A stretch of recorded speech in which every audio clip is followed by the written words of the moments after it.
creative assignment number 4. In this assignment, you're going to practice writing some simple phrases and giving them simple harmonies. So the operative word here is simple.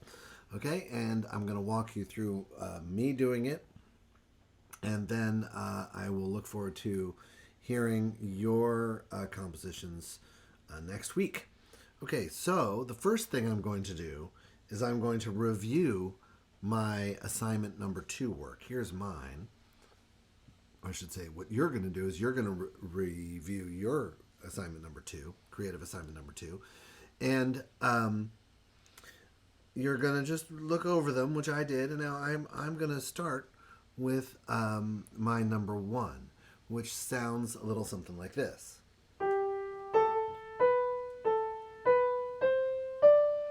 Okay, it goes from do to do, and it has this sort of wave shape that I think has got some potential. So step 2 is I'm going to choose one of the pitch lines. Before my camera ran out of memory, I started to write choose one melody, but it's not a melody yet. It's just a pitch line. And then I'm going to copy it over, or you're going to copy it over. Okay, so let's jump into what that is. So I copied it over onto the top of a piece of paper. Okay, and I'll even give it its title. Okay, so here's my melody.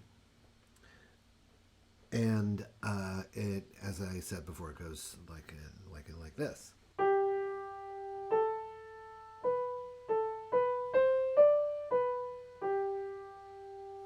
Okay, well, what's next in our little recipe is we're now going to give it a simple rhythm.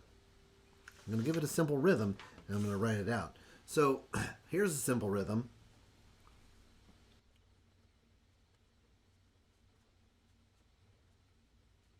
Right, that is a simple rhythm.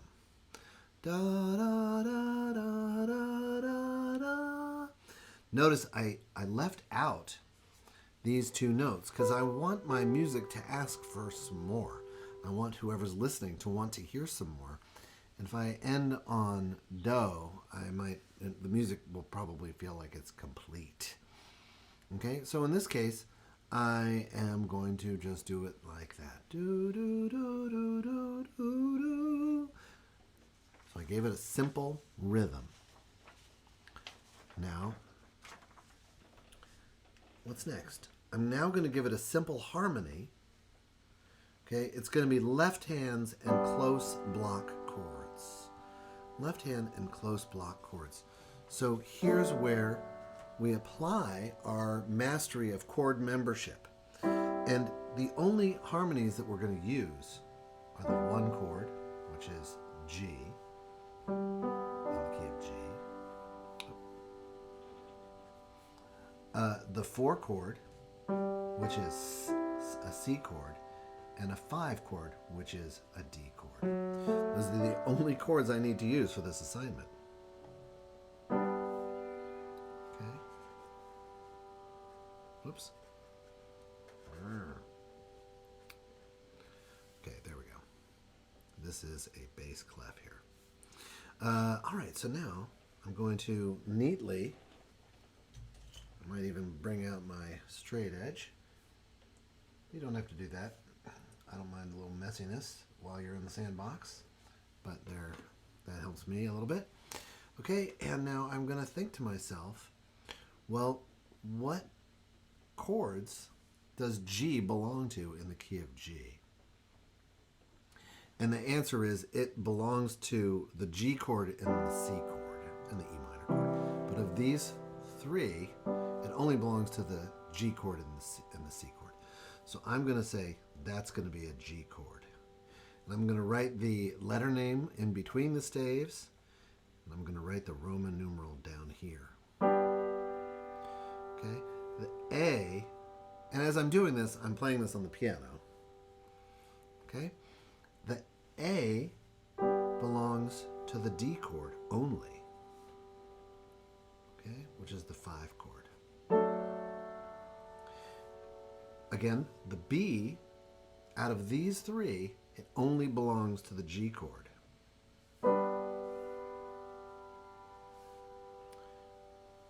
And the A, once again, only belongs to the D chord. So I like to think of the chord, the root and quality, and the Roman numerals. Okay, and that's what I'd like you to do as well. Again, G chord, C chord,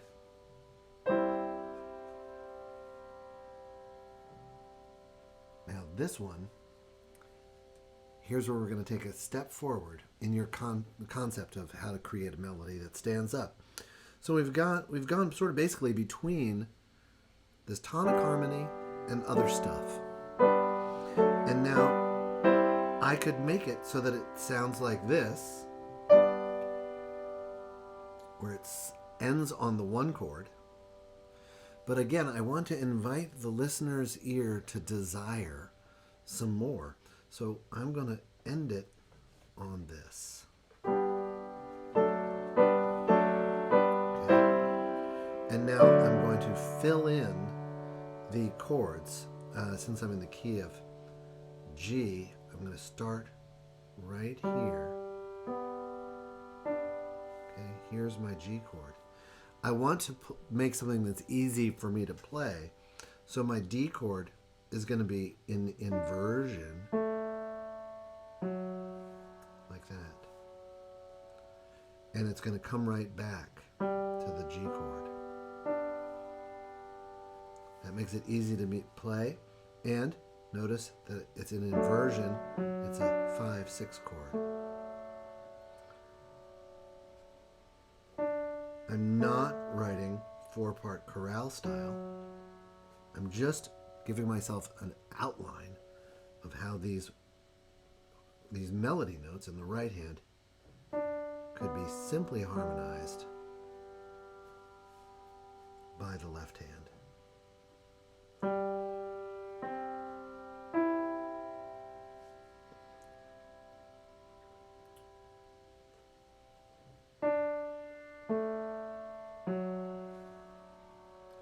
Oops, I didn't make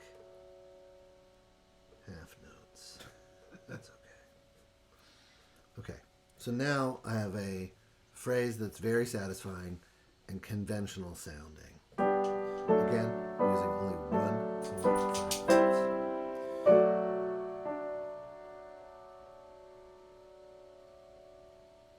Now, I invite you to do one of two things.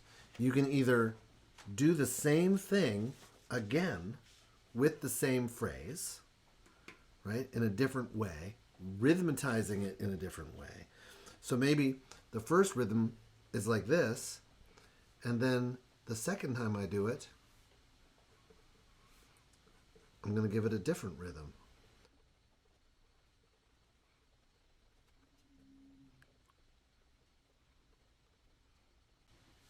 I overstepped my bounds there, going into my original melody. Maybe I'll bring that first one up. Now it sounds like this.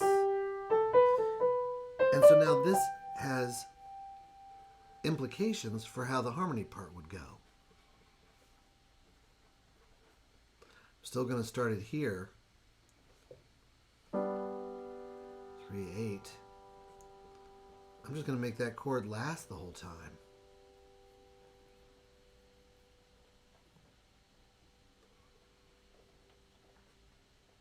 Because melody, rhythm, and harmony all interpenetrate and affect one another.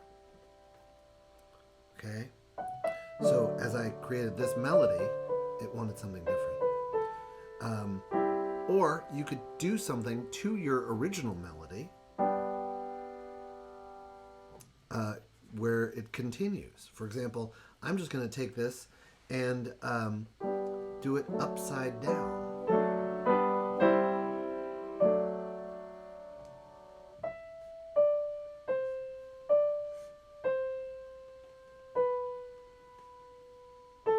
Right? And now I might get swept away in the process of doing this.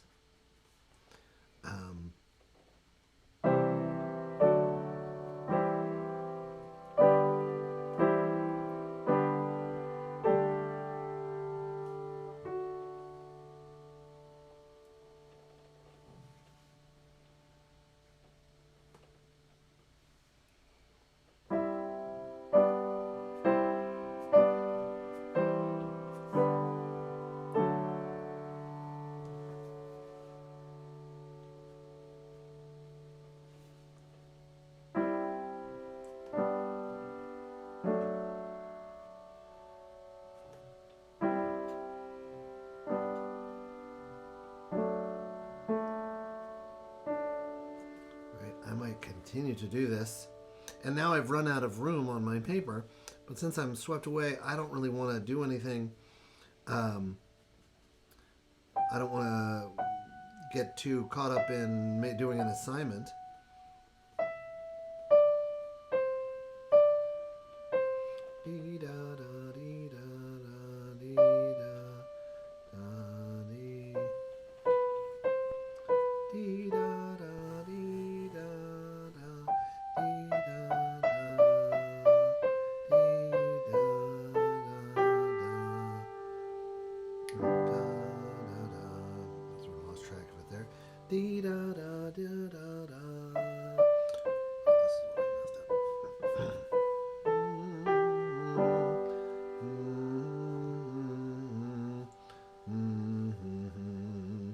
I'll tidy that up in a second, and maybe you'll join me for a second video where I play this out for you.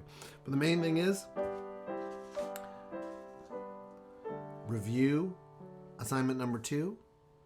Choose one of your pitch lines, copy it over, give it a simple rhythm, give it a simple harmony for the left hand, close block chords, and repeat or develop until you have 4 phrases. And then, of course, copy and